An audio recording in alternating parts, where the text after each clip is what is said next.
Hola, vamos continuando con esta rachita de estar filosofando un rato. Antes que nada, comentarle a una persona del canal que preguntó que si yo tenía algún título en filosofía o que si era sacerdote.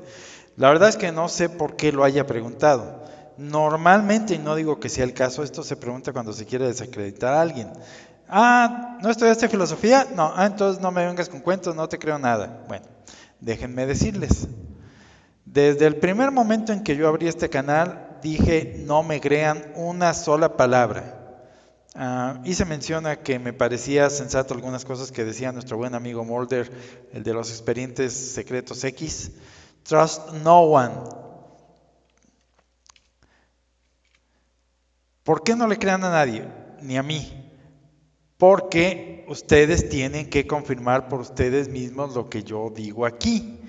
¿Por qué? Porque cuando Adán metió la pata, de nada le sirvió decirle, oye señores, que Eva fue. No, espérame, ¿cuál Eva te dijo? Ni que nada. Tú, Adán, comiste porque quisiste. O sea, la responsabilidad de lo que tú crees es exclusiva tuya. Sí, es cierto, hay una influencia por lo que te dijeron y por eso hay pecados de escándalo y desinformaciones y muchas cosas. Sí, sí es cierto. Pero en última instancia es tu asunto. Tú sabes lo que crees y lo que no crees. Entonces, no me crean a mí una palabra, compruébenlo. Y aquí vamos con lo segundo que decía la gente Mulder.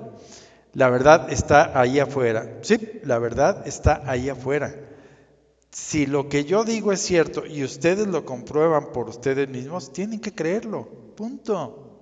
Y lo van a creer no porque lo dijera yo, sino porque es cierto en sí mismo. Entonces, ¿a mí qué? Queremos creer, de eso se trata esto. Entonces, hagan su tarea, investiguen. Bueno, ¿de qué se trata la tesis Interregnum? En pocas palabras, nuestro buen amigo Interregnum dice, señores, no hay jerarquía. Y si hubiese, sería ilícita. Y entonces no hay nada que hacer hasta que llegue la parucía. Por lo tanto, según nuestro amigo Interregnum, jorobémonos y que cada quien se rasque con sus propias uñas. Como decía Giovanni Guareschi por vía de don Camilo, con que cada uno para sí y Dios para todos.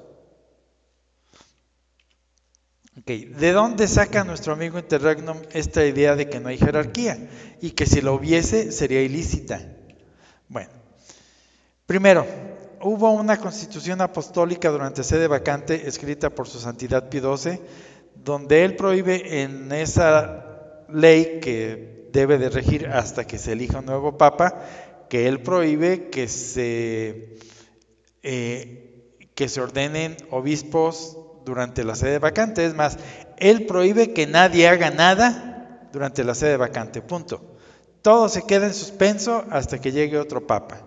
Eso es lo que dice en principio la Constitución Apostólica.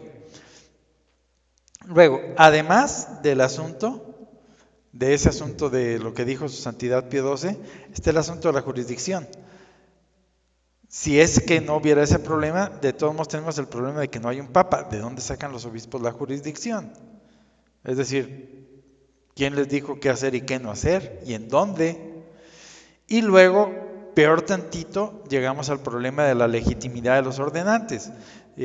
Nosotros sabemos que básicamente los de la resistencia, los que operan en la así llamada tradicionalismo, vienen de dos fuentes, o de Monseñor Tuc o de Monseñor Lefebvre. Y algunos sostenemos que había otras tesis por ahí, por ejemplo, los que estaban tras la cortina de hierro, que si mal no recuerdo por ahí había algunos obispos que tenían permiso de su santidad para hacer lo que tuvieran que hacer para continuar la iglesia detrás de la cortina de hierro.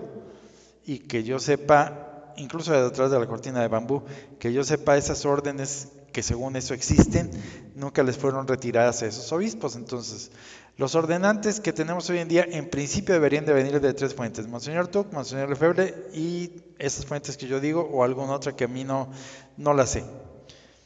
Dicen que Monseñor Tuc estaba loco, que era un apóstata, dicen de él de todo. Y de Monseñor Lefebvre se dice que el problema es que fue ordenado por un masón, y ahí hay todo un asunto que no me voy a meter ahorita.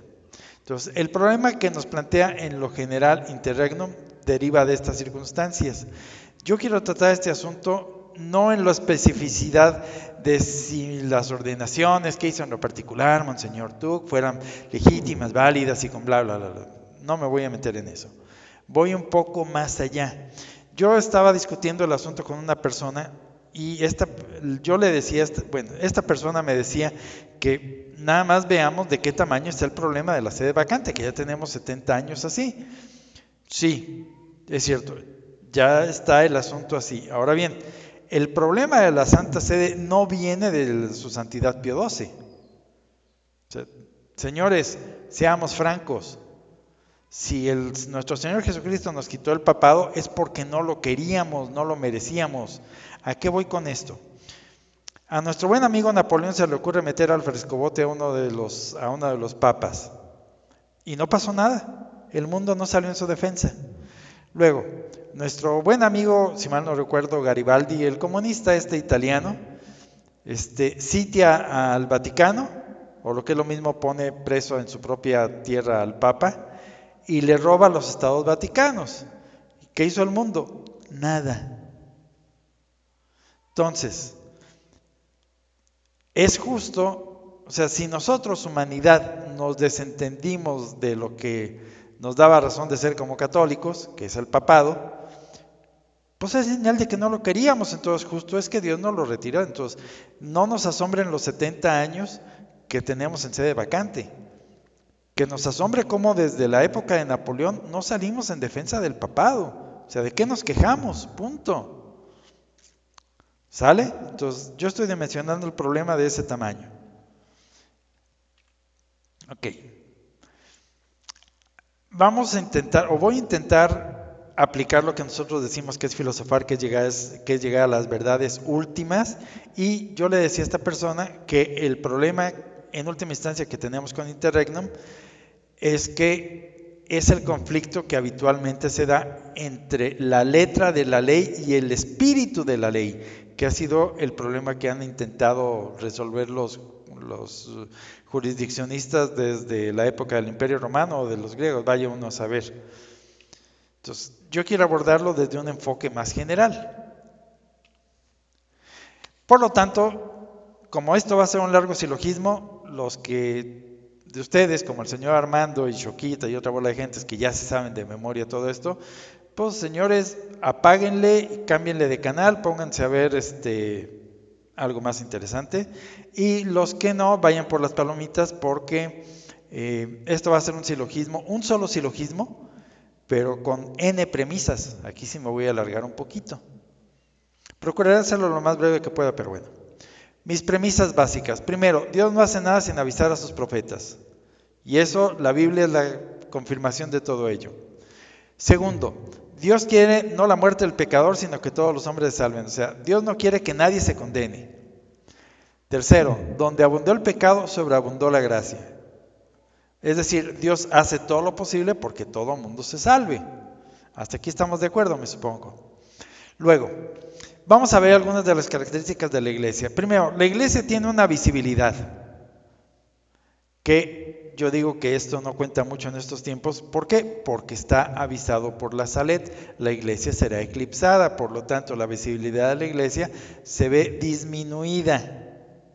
No puede negarse la visibilidad de la iglesia, es decir, no puede desaparecer, porque entonces, dado que fuera de la iglesia no hay salvación, nadie podría encontrar la puerta por la cual se salvan, la iglesia.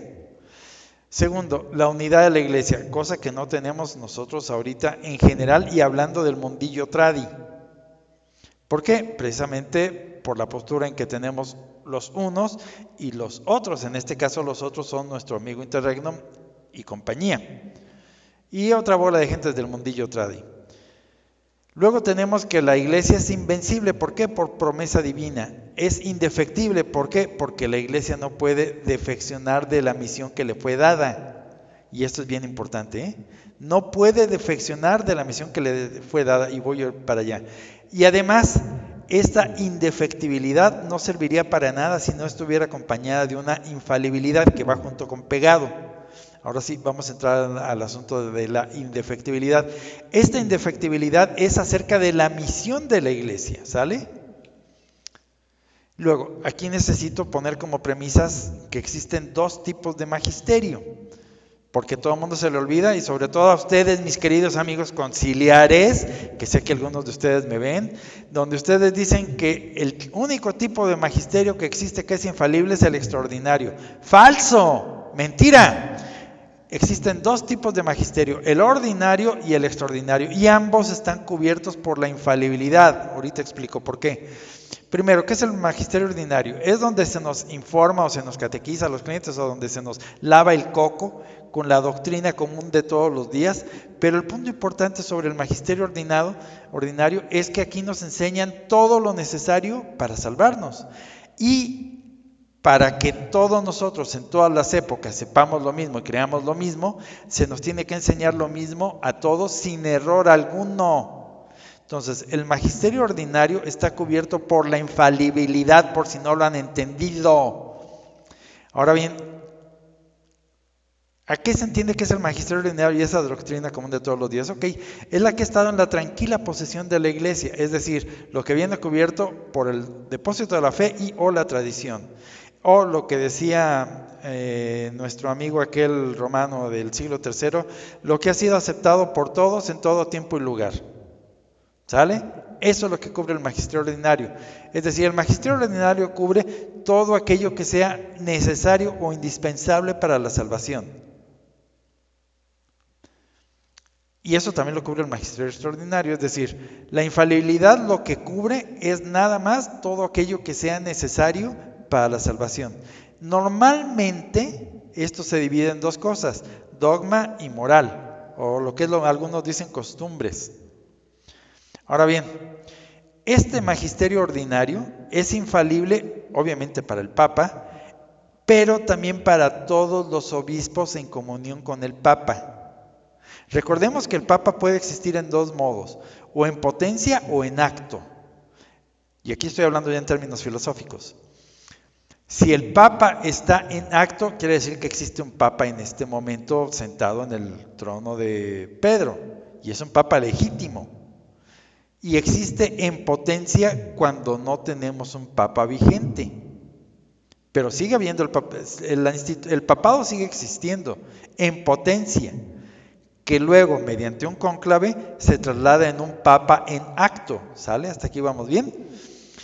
Luego tenemos el magisterio extraordinario, que es el privilegio exclusivo del pontífice, es decir, el magisterio de la iglesia extraordinario solo tiene una fuente, y esa única fuente que tiene el magisterio es el papa. Si no hay papa, no hay magisterio extraordinario. Sí, eso sí se los concedo, mis queridos conciliares.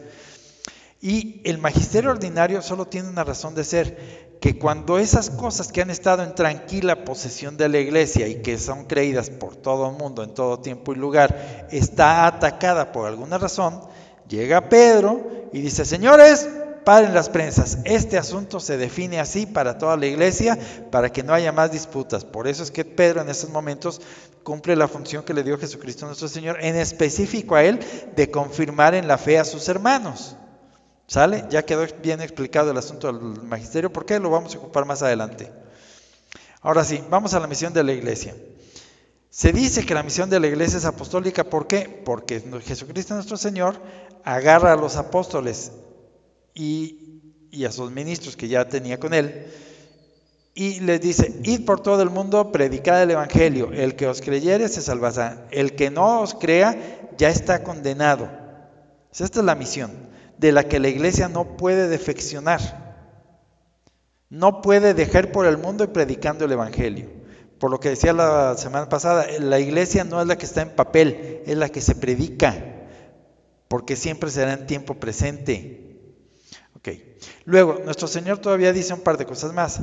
Dice, yo estaré con vosotros todos los días hasta el fin del mundo. Y esto es algo que nuestro amigo Interregnum no me ha contestado. Estaré con vosotros todos los días. ¿A quién se lo dijo? ¿A todos los católicos del mundo?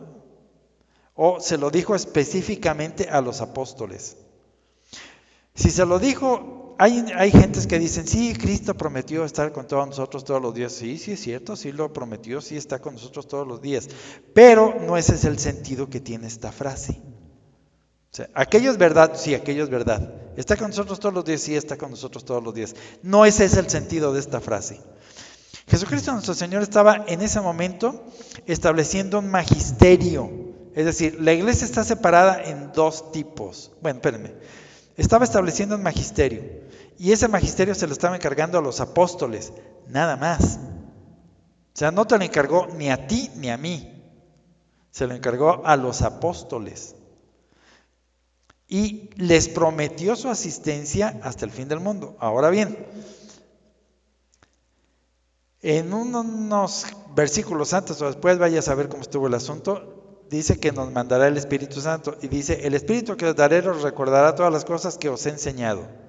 Y estas cosas que se los recuerda todos los días, se los recuerda al magisterio que él estableció, es decir, a los apóstoles.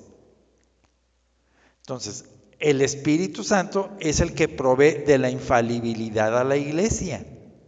¿Hasta aquí vamos bien? O sea, la iglesia es infalible, ¿por qué? Esta infalibilidad del que hablamos de la iglesia, ¿de dónde viene? Primero, de que el magisterio, la confirmación de la fe, es decir, lo legítimo de la fe, es esto que lo confirma el Papa y es la única fuente de magisterio en ese sentido. Y él le transmite, vía esa infalibilidad que tiene él, esa infalibilidad a la iglesia. ¿Por qué? ¿De la iglesia a quién se la transmite? ¿A todos? No, se la transmite a los que el Señor les encarga que vayan por todo el mundo con una misión, que esa misión de la cual no pueden defeccionar ellos. La iglesia no puede defeccionar de la verdad. Y esa misión que se las da a los apóstoles es que mediante el magisterio infalible que ellos poseen, siempre y cuando estén unidos a Roma. Entonces, el magisterio ordinario es infalible en los obispos, siempre y cuando estén en comunión con el Papa. En cuanto un obispo, y esto ya lo sabemos, se sale de la comunión con Pedro, ese obispo es hereje, está fuera de la iglesia, punto, no está en comunión con el Papa, ya, así de fácil. Ok, continuemos. Entonces, el yo estaré con vosotros implica el establecimiento de una jerarquía que enseña. Luego, llegamos a otro punto que todavía estoy en las premisas, no estoy sacando todavía conclusiones. El sentir eclesia, es decir, el sentir con la iglesia. ¿Qué es este sentir con la iglesia? Bueno, decíamos que la iglesia está en posesión del depósito de la fe, del sagrado depósito de la fe, y además de esto está en posesión de la tradición. Y todo esto confirmado por el magisterio infalible. Okay.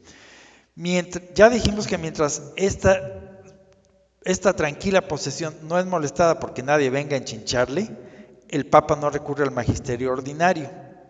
Entonces, mientras no se da eso, el sentir común de la iglesia es todo aquello que nos lega o bien el depósito de la fe o nos lo entrega la tradición. Ese es el sentir de la iglesia, ¿sale?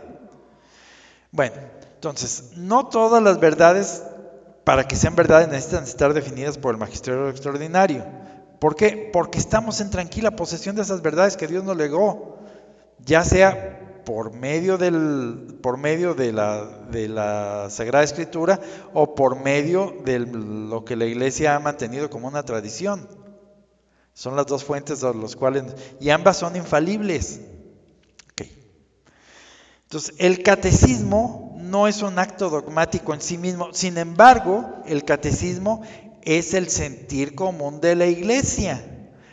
De aquí se derivan las cosas que se hacen dogmas cuando están atacadas. Mientras no estén atacadas, es el sentir común, lo que se ha creído siempre en todas partes. Ahora bien, ¿qué nos enseña su santidad Pío X en el Catecismo Mayor? Dice, ¿quiénes componen la iglesia docente? Componen la iglesia docente todos los obispos con el romano pontífice a la cabeza, ya se hayan dispersos, ya consegregados en concilio.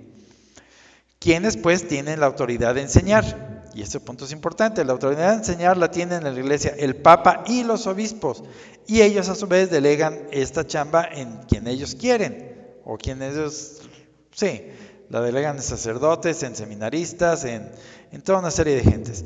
Pero ellos no tienen esa autoridad les es delegada. Nativa, esa autoridad es del Papa y de los obispos. ¿Tenemos obligación de escuchar a la iglesia docente? Sí. Estamos obligados a la iglesia docente, estamos obligados a escucharla. ¿Por qué? Porque el Señor dijo, el que a vosotros escucha, y esto se lo dijo a los apóstoles, no exclusivamente a Pedro, sino a los apóstoles en general, a mí me oye, es decir, si yo escucho a mi obispo, estoy escuchando a Cristo. Entonces, lo que mi obispo me diga es infalible. Siempre y cuando esté en comunión con el Papa. Sí, ya lo sabemos, no vengas con cuentos. Vamos a hablar sin tecnicismos. Entonces, ¿mi obispo es infalible? Sí. ¿Por qué? Porque él es parte de la iglesia docente. ¿Sale? ¿Tiene además la iglesia otro poder, además del de enseñar? Sí. El de administrar las cosas sagradas, hacer leyes y exigir su cumplimiento. ¿A quiénes competen estos poderes? De guiar, de enseñar, de administrar los sacramentos. Estos poderes competen exclusivamente, y esta palabra es importante, al orden jerárquico, es decir, al Papa y los obispos. Nótese, no a los cardenales, no me vengan con cuentos. Estos poderes corresponden al Papa y a los obispos, no cardenales. Digo que normalmente un cardenal es obispo, sí, pero no ese es el punto. El punto es que ahorita, por ejemplo, dicen que no puede elegirse un papa porque no hay cardenales. Señores, no vengan con cuentos. Jesucristo nuestro Señor delegó las autoridades en el Papa y los obispos, que después se hayan añadido los cardenales por simplificar las cosas y bla, bla, bla. Sí, que no podemos regresar siempre para atrás, sí, también ya lo sé, pero tengo una respuesta para eso. Okay. ¿Es necesaria la iglesia el sacerdote católico? Y aquí esta pregunta es importante. El sacerdote católico es necesario en la iglesia, porque sin él los fieles se verían privados del santo sacrificio de la misa y de la mayor parte de los sacramentos. No habría quien los adoctrinase sin la fe y serían ovejas sin pastor, presas de los lobos. En una palabra, no existiría ya la iglesia tal como la fundó Jesucristo. Este es el sentir común de la iglesia, que en la iglesia es necesario el sacerdocio. Y lo confirma todavía luego. Luego, el sacerdocio católico no faltará jamás en el mundo. Sí, el sacerdocio católico, no obstante la guerra que mueve contra el infierno, durante ella durará hasta el fin de los siglos, porque Jesucristo ha prometido que las potestades del infierno no prevalecerán jamás contra su iglesia. Entonces, el Sentire cum Ecclesia nos dice que la iglesia siempre tendrá sacerdotes. Y para que haya sacerdotes tiene que haber obispos. ¿Ya? Y Jesucristo prometió que habría obispos porque Él prometió que siempre estaría con todos vosotros hasta el fin del mundo. Y ese vosotros no es el pueblo. ¿Por qué? Porque la iglesia docente fue instituida por Jesucristo y está separada claramente. Los que están consagrados a Jesucristo, que son la iglesia docente, y todos los demás. La infalibilidad le fue prometida a la iglesia docente, y a la iglesia docente encendida solo como el Papa y los obispos, no al cura de la esquina y no a la catequista de la esquina. Ahora bien, aquí ya voy a empezar a sacar conclusiones. O sea, estas fueron premisas, y este fue el sentir común de la iglesia. Y esto es lo que ataca a nuestro amigo Interregnum. Entonces, si la tesis de Interregnum fuera cierta, eso quiere decir que dado que no hay obispos y que las únicas fuentes de las cuales se podría aprender por alguien el catolicismo sería o por mí o por él, primera, entre él y yo no hay unidad de fe. En lo esencial sí, en lo autoritario, en las reglas finas, no.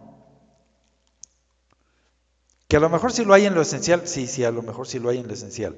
Pero el asunto es que no fue prometida ni a Interregnum, ni a mí, ni a ti, ni a nadie la infalibilidad. Es decir, si Interregnum tuviera razón, yo sería infalible.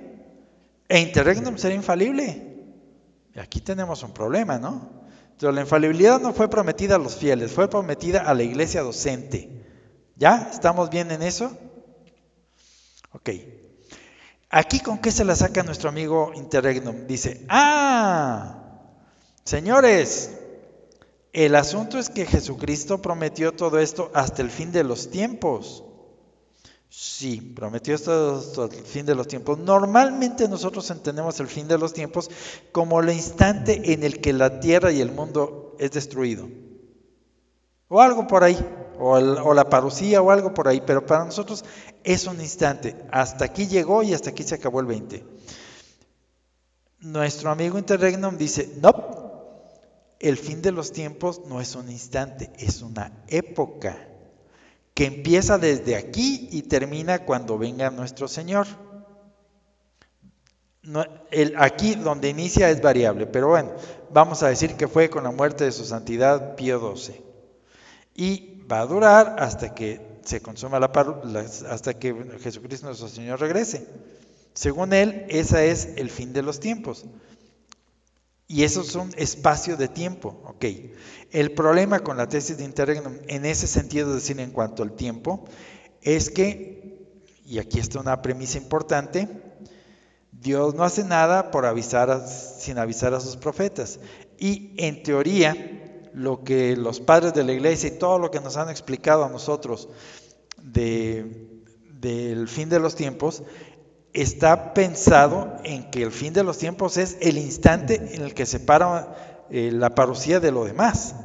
Mientras que él dice que es una era, y si esa era fuera, como él presume, que ya llevamos 70 años de esa era, y todavía lo que nos falta, más lo que se acumula esta semana, los profetas no hablaron sobre ello. O sea, yo nunca he visto una profecía que se refiera a la era de interregnum de la iglesia donde no hay magisterio infalible, no hay iglesia docente. Entonces, que yo sepa, no hay ni una profecía que se refiera a esa época. Entonces, esta premisa de Dios no hace nada sin avisar a su profeta se caería. Entonces, es posible que Dios haga lo que se le pegue la gana, es decir, es posible que Dios tome en serio, por llamarlo de algún modo, la tesis interregnum. Sí, es posible, en principio. ¿Por qué? Porque para Dios todo es posible. Sí, todo es posible en principio. Ahora bien, recordemos que hay dos asuntos. Algo que es posible no necesariamente es probable. Puede ser es posible que yo me muera ahorita, así, ¡pum!, fulminante. Sí, en principio es posible. ¿Es probable? No, no es probable. ¿Por qué? Porque no me está cayendo el cielo encima, ni me están pegando un tiro, ni me está dando un infarto. Entonces, si yo no tengo problemas cardíacos, es poco probable que me muera de un infarto fulminante o de un aneurisma o qué sé yo. Okay. Entonces, ¿es posible que la tesis de interregnum sea verdadera? Sí, es posible que el fin de los tiempos sea un espacio de tiempo. ¿Es probable? No, no es probable. ¿Por qué? Porque no hay profecía sobre ella, en la Biblia por lo menos. ¿Es posible que Dios hiciera círculos cuadrados? Sí, es posible. Para Dios todo es posible. Sí, en principio es posible. ¿Es probable que yo un día me tope con un círculo cuadrado? No. ¿Por qué? Porque Dios se contradeciría a sí mismo ahí. ¿Puede hacer milagros? Sí. ¿Contraviene la naturaleza? Sí. ¿Podría hacer círculos cuadrados? Sí, sí podría. No los va a hacer.